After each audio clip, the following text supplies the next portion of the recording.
Welcome to another episode of Conversations with Coleman. Today, I'm going to be reading a Substack post I made entitled, Actually, Colorblindness Isn't Racist, which I also published in the Free Press, where I'm now a contributing writer. You can subscribe to my Substack at colemanhughes.substack.com. Here we go. In a few months, the Supreme Court will strike down or reaffirm race-based affirmative action in college admissions. The anticipation surrounding the court's decision, in two separate cases pitting students for fair admissions against Harvard and the University of North Carolina, has reignited the long-running national debate over colorblindness. The question is, should universities be permitted to discriminate on the basis of race? Should they be permitted to see race? Not seeing race is the surest way these days to signal that you aren't on the right side of this divide. Indeed, the term colorblindness has become anathema to right-think. If you live in elite institutions, I'm talking universities, corporate America, the mainstream media, the quickest way to demonstrate that you just don't get it is to say, I don't see color, or I was taught to treat everyone the same. Once considered a progressive attitude, colorblindness is now seen as backwards, a cheap surrender in the face of racism at best, or a cover for deeply held racist beliefs at worst. But colorblindness is neither racist nor backwards. Properly understood, it's the belief that we should strive to treat people without regard to race, in our personal lives and in our public policy. Though it has roots in the Enlightenment, the colorblind principle was really developed during the fight against slavery and refined during the fight against segregation. It was not until after the civil rights movement achieved its greatest victories that colorblindness was abandoned by progressives, embraced by conservatives, and then memory-holed by activist scholars.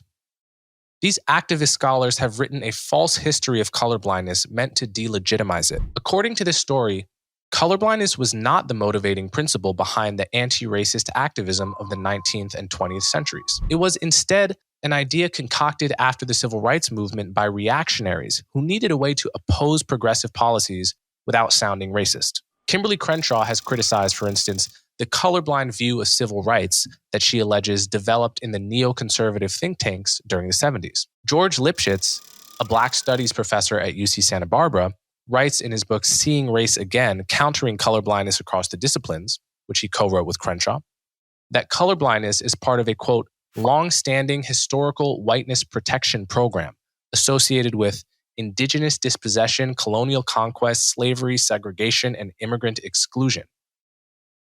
Now, although this public relations campaign against colorblindness has been remarkably successful, it bears no relation to the truth.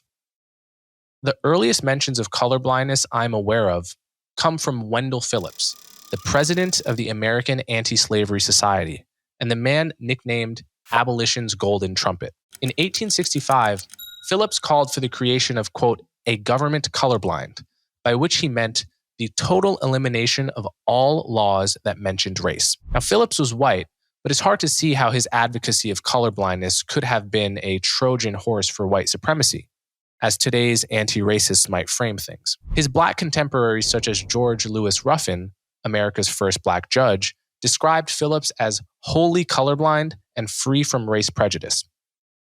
In the decades that followed, the idea of colorblindness propelled the fight against Jim Crow. Exhibit A, the 1896 Supreme Court case Plessy v. Ferguson, in which the court outrageously ruled 7-1 that separate but equal was constitutional. The lone dissent in Plessy, the lone flicker of hope, was written by Justice John Marshall Harlan, and it featured the immortal sentence, quote, our Constitution is colorblind and neither knows nor tolerates classes among its citizens.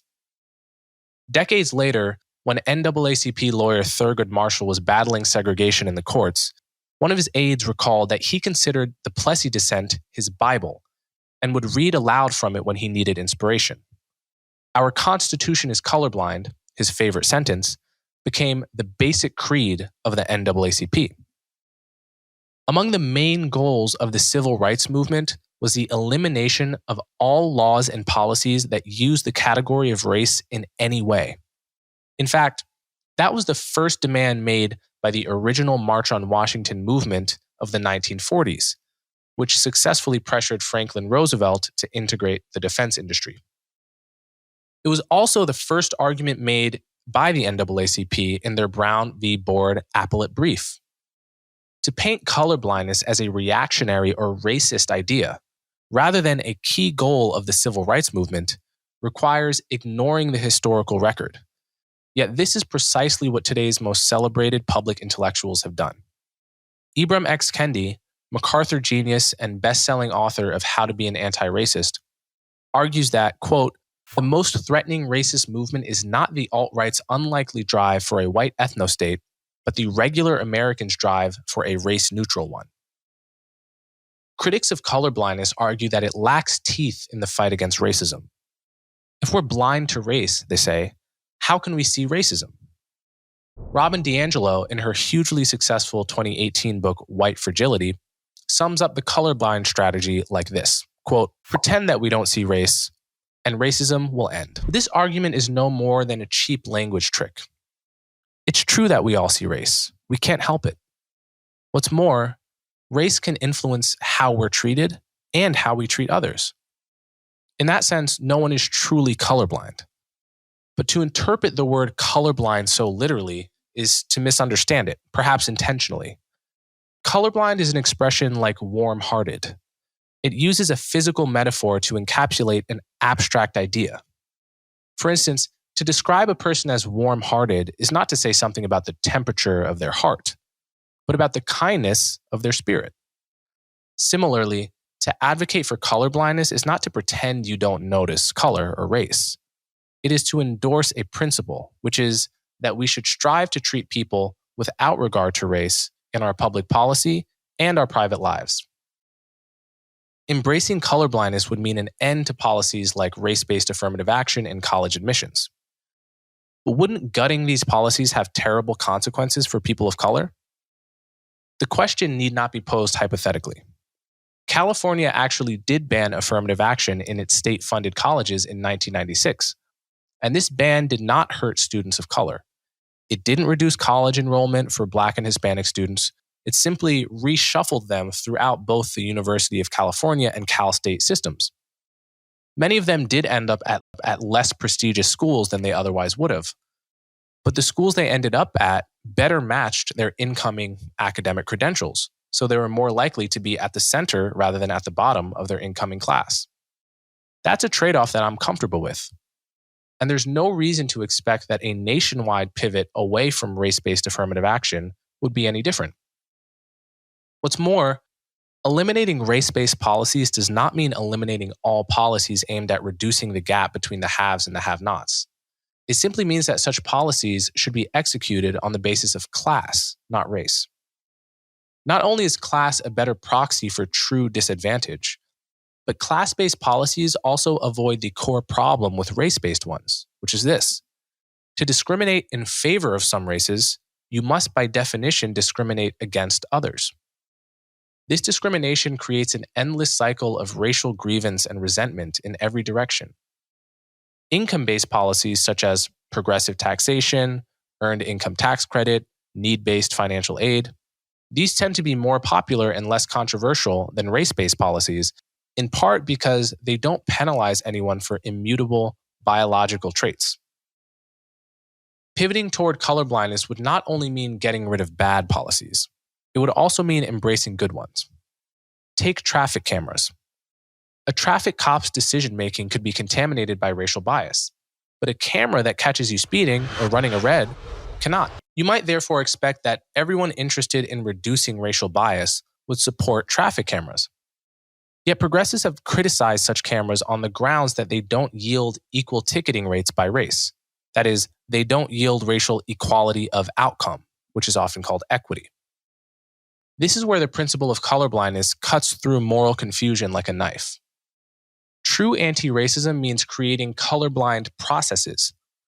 That's to say, processes where racial bias literally cannot enter, even if those processes yield results that don't mirror the census. Though it's a pretty boutique example, blind orchestra auditions are another policy we should preserve. This example resonates with me not only because I'm a professional musician, but because it serves as a metaphor for the society we should all want to create. Auditioning musicians behind a veil guarantees that racial and gender bias can't possibly contaminate the decision making. Yet, this has come under criticism by progressives who adopt a kind of paint by numbers approach to racial justice. Top orchestras, they say, must be 13% Black because America is 13% Black, even if we have to discriminate against individual musicians to achieve that outcome. So, how is it that progressives abandoned colorblindness? In the early 1960s, there was an elite consensus that colorblindness was the goal of race politics. Then the race riots of the late 1960s led politicians and corporations to perform an about-face.